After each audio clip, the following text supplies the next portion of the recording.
Hello po guys, mga brad and sis, long live, Alpha Kaparo, maging kasamaan ko po sa UR Business Company Community.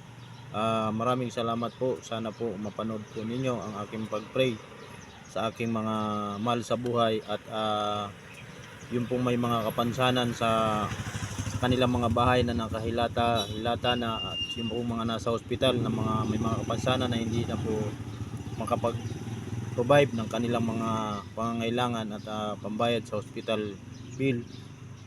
Sana po mga brad and sis, matulungan po ninyo ako paglapit sa Panginoon na palakasin po natin ang pananampalataya sa Panginoon at ipag-pray po sana po natin ang kanilang mga buhay-buhay at ang kanila pong pangangailangan, mga mahal kong mga kapatid sa community service at sa Alpha Kaparo.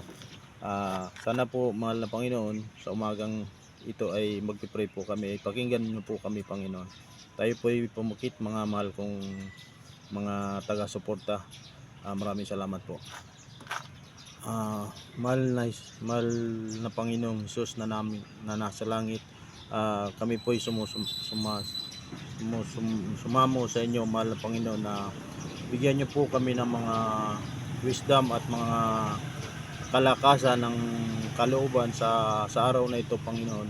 At pinagpipray po namin sa inyo, Panginoon, ang mahal namin sa buhay, lalo na po ang aming pamilya, mga anak, at lalo na po sa nanay ko na may kapansanan na hindi na po siya nakakapag lakad ng normal.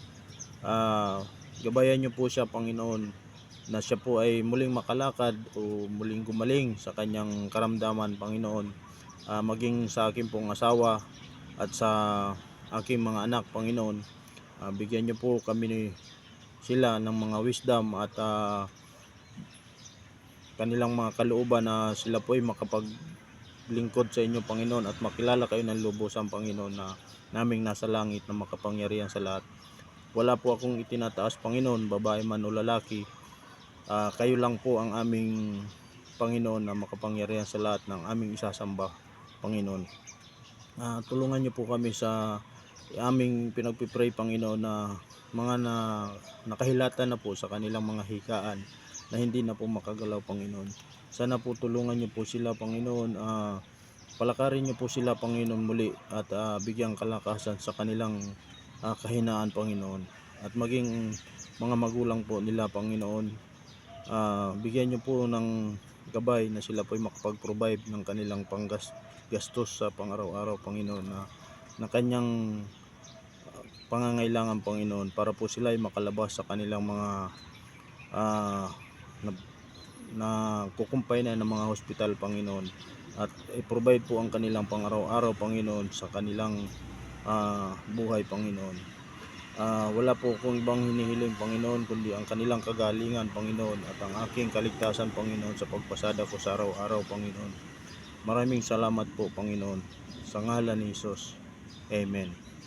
Ayan po, maraming salamat po, mga brad and sis, sa suporta nyo sa akin sa panalangin at pananampalataya sa mahal na Panginoong Jesus, naglikha po sa atin. Huwag po nating kalimutan ang ating Diyos na ating ginagabayan. Ipaubaya po natin ang ating buhay sa kanila dahil siya po ang ating tunay na Amang nasa langit. Maraming salamat po sa inyong lahat. Amen.